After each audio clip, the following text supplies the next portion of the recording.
आइए बच्चों, अपने अगले और बहुत ही इंपॉर्टेंट टॉपिक पे चल रहे हैं हम। वो तीनों जो टॉपिक लिखे गए हैं आपके लिए वो बहुत इंपॉर्टेंट है। तो समझिए, क्वेश्चन भी हम इसके साथ आपको ही बताते चलेंगे, कोई दिक्कत नहीं होने वाली। एनसीईआरटी से भी बताएंगे, बाकी और अदर से भी बता देंगे। तो चलिए, कहा गया सम्मित संबंध, सिमेट्रिक नाम से संबंध। देखिए, अंग्रेजी में कुछ नाम ऐसे हो गए जिनका नाम सुनते ही आप समझ जाएंगे कि अच्छा इसमें करना क्या है। सिमेट्रिक का मतलब कि जो ये है वही वो हो, जो इसमें है वही उसमें हो, एकदम सिमिलर, बराबर। अच्छा, बड़ा इसको रियल लाइफ से रिलेट करते हैं। जुड़वा बच्चे देखे हैं? रियल लाइफ में तो बहुत कम देखे होंगे, पिक्चरों में बहुत ज़्यादा देखने को मिलते हैं ना। तो जब जुड़वा बच्चों को आपको पिक्चरों में दिखाया जाता है तो जो कपड़ा ये पहना है वही कपड़ा वो पहना है, एकदम सेम कपड़ा, सिमिलर कपड़ा, एकदम मैच टू मैच पहनते हैं सब। तो इसी तरह के जो संबंध बन गए सिमेट्रिक हो गए। जुड़वा बच्चे ही सिमेट्रिक होते हैं भाई साहब, इसका शकल उधर पेस्ट कर दिया जाता है, ठीक है। तो यहाँ देखिए क्या है, यहाँ ये कहा गया कि एक ऐसा संबंध जो x से y में है वही संबंध y से x में हो जाए। बात समझिएगा। देखिए, हमेशा किताबी ज्ञान लेने की ज़रूरत नहीं है, परिभाषा आप अपने से बनाइए, चीज़ें समझिए, परिभाषा आप खुद बनाएंगे।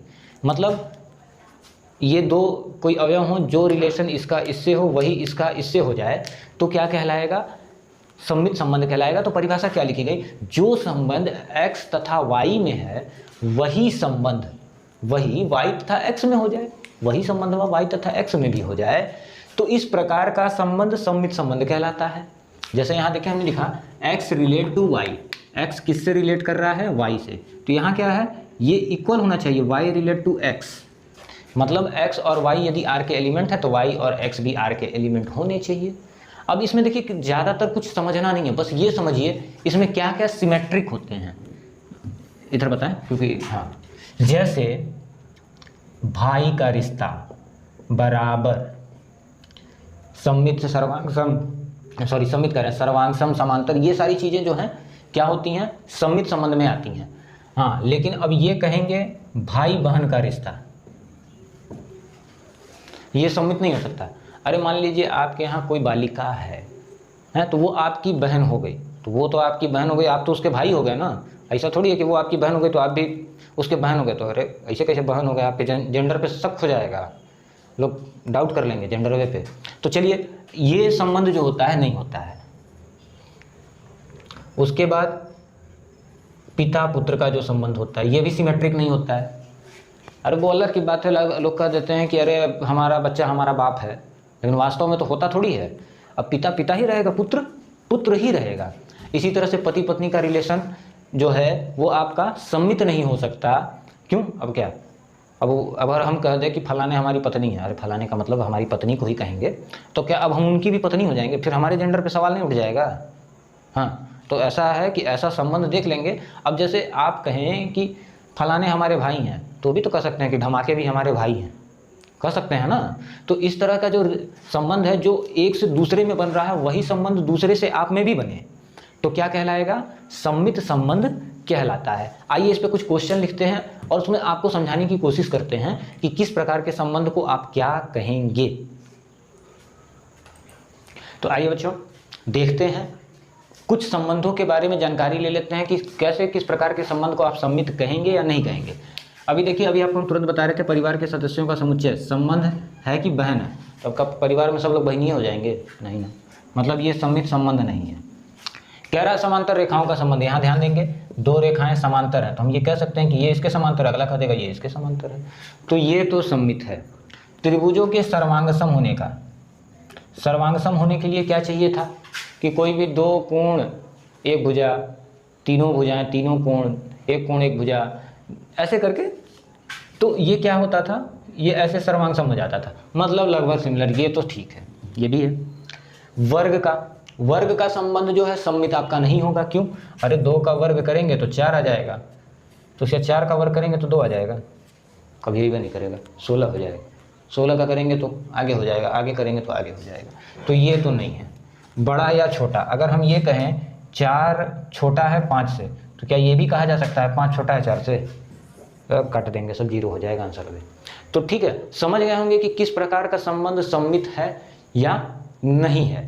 अब हम बात करेंगे अगले संबंध स्वतुल्य की, स्वतुल्य के बारे में भी थोड़ा सा जानेंगे, पहचानेंगे। तो चलिए अगले टॉपिक पे चलेंगे, स्वतुल्य। आइए बच्चों 7वें टॉपिक पे चलते हैं, स्वतुल्य संबंध क्या कहता है। अब स्वतुल्य को देखिए, आप अंग्रेजी में क्या कहते हैं, रिफ्लेक्सिव रिलेशन। रिफ्लेक्सिव क्या होता है, क्रिकेट खेलते होंगे आप सभी लोग, उसमें एक ऐसा बंदा होगा जो बैटिंग भी बहुत बढ़िया करता है, बॉलिंग भी बहुत बढ़िया करता है, फील्डिंग भी बहुत बढ़िया करता है और कीपिंग वो बहुत अच्छा कर लेता है, एकदम टैलेंटेड है। तो अब क्या हो जाता है, कभी कभी 2 टीमें हो गई, अब दोनों टीम में उसको रखने के लिए झगड़ा शुरू हो जाता है, नहीं वो फलाने हमारे टीम में रहेगा तो फलाने हमारे टीम में रहेगा। तो बाद में एक वो निकल जाता है, क्या निकल जाता है कि एक सोल्यूशन निकालते हैं आप लोग कि इसको कॉमन कर दो, ये हमारे टीम से भी खेलेगा और तुम्हारे टीम से भी खेलेगा, समझ रहे होंगे। तो वो क्या है कि वो जो रिलेशन आपके टीम से रख रहा है वही रिलेशन अगले के टीम से भी रख रहा है। तो इस प्रकार का जो फ्लेक्सिबल आदमी हो गया, जो हर जगह एडजस्ट हो जा रहा है, उसी को क्या कहेंगे, स्वतुल्य।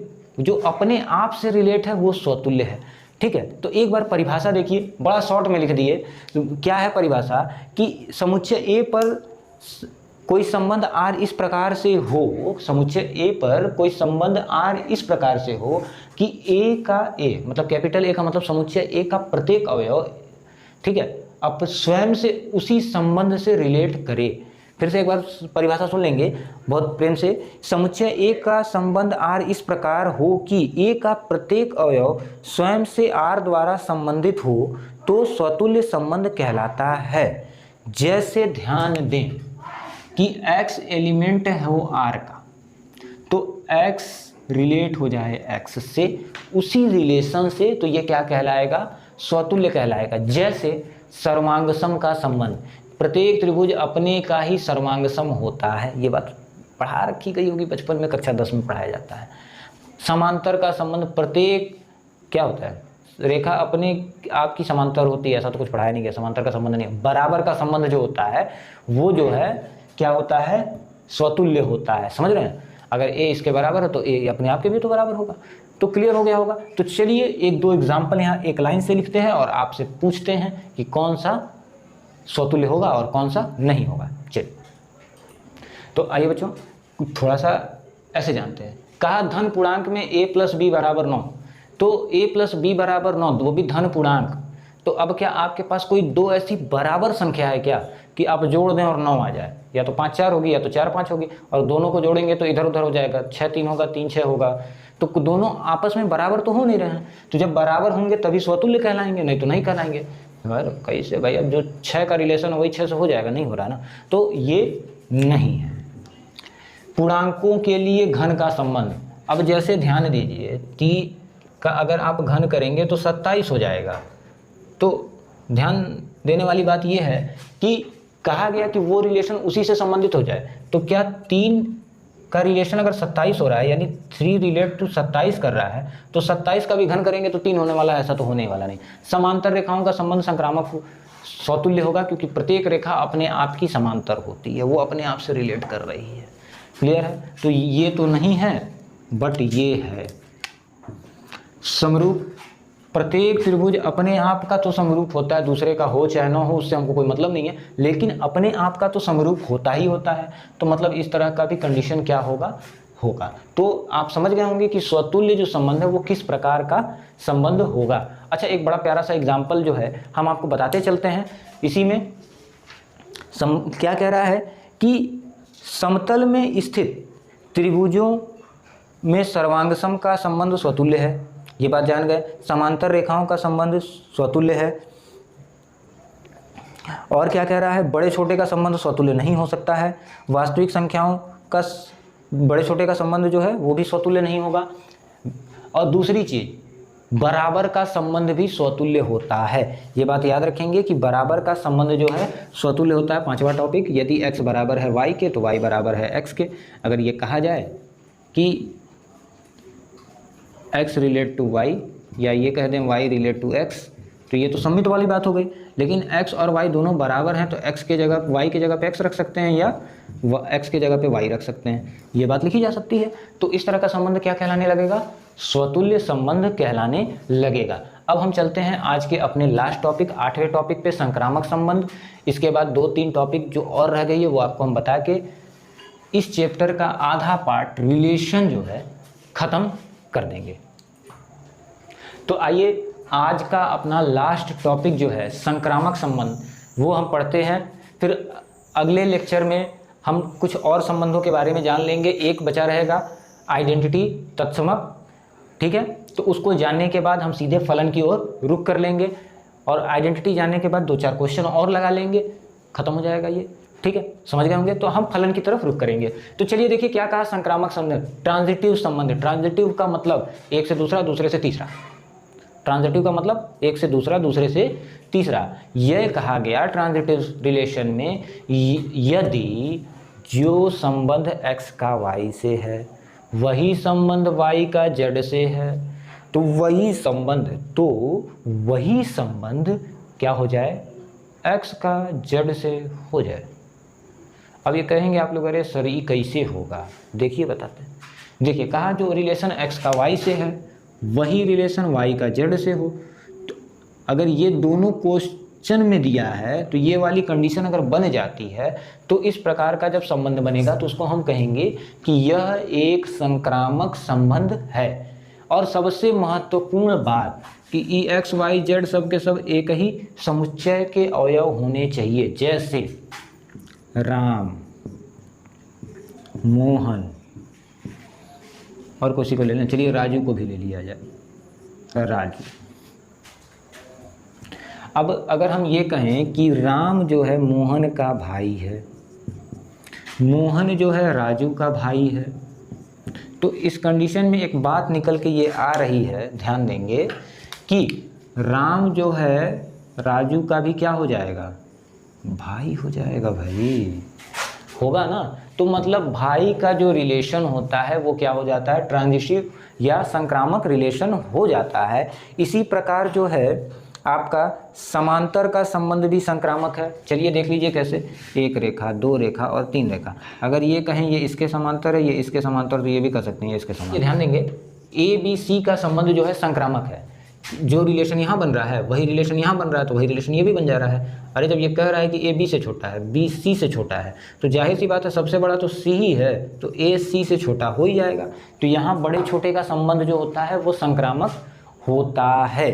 अच्छा, बराबर का संबंध भी संक्रामक संबंध है, इस बात को याद रखेंगे। अगर बराबर का संबंध देखा जाए, x बराबर है y के और y बराबर है z के, तो x बराबर y मिल रही है, y बराबर z मिल रहा है, तो x z के भी बराबर हो जाएगा। तो ये भी क्या होगा, एक संक्रामक संबंध होगा। क्लियर हो गई बात। चलिए आगे बढ़ते हैं, कुछ टॉपिक लिखते हैं, उसमें हम देखते हैं कि कौन संक्रामक होता है कौन नहीं होता। तो आइए बच्चों, आज के लास्ट टॉपिक संक्रामक की बात हम कर रहे थे। तो संक्रामक हमने बता दिया कैसा होता है। अब देखिए कुछ चीज़ें हैं, कह रहा है AB को विभाजित करता है, तो ये संबंध जो है संक्रामक होगा या नहीं होगा, हमको इस बात की जो है जांच करनी है। तो चलिए हम जांच करते हैं और आपको बताते हैं कि होगा कि नहीं होगा। तो चलिए ध्यान दीजिए, पहली चीज़ कि हमको यहाँ 3 अवयव चाहिए थे, एक x, एक y, एक z, और यहाँ हमारे पास है कितना, 2। तो पहले ही चीज़ खत्म कर दो यार, हटाओ, हमको बात ही नहीं करनी। जब हमको 3 की आवश्यकता है, तुम 2 दे रहे हो, तो हम क्यों नहीं लेंगे। अब कह रहा है कि छोटा या बड़ा, अभी हमने बताया छोटा बड़ा का रिलेशन संक्रामक ट्रांजिटिव होता है, बराबर का रिलेशन ट्रांजिटिव होता है। अरे अच्छा देखिए, बड़ा प्रेम से एक क्वेश्चन लिखें। कह रहा है x y से प्रेम करता है और y z से प्रेम करता है। तो अब क्या, अच्छा मान लीजिए x y से प्रेम कर रहा है, y जो है z से प्रेम कर रहा है, तो क्या x z से प्रेम करने लगेगा? अरे ना, पॉसिबल ही नहीं है, मारपीट हो जाएगा। अरे मान लीजिए कि x y से प्रेम कर रहा है और y को x ना पसंद हो, y किसी और को खोज लिया, z से प्रेम कर रहा है, तो अब का x वाला खोजने जाएगा कि z वाले से हम भी करें, नहीं ना। तो इस तरह का रिलेशन जो है वो क्या होगा आपका, इस तरह का रिलेशन ट्रांजिटिव नहीं होता है, संक्रामक नहीं होता है। समझ गए होंगे।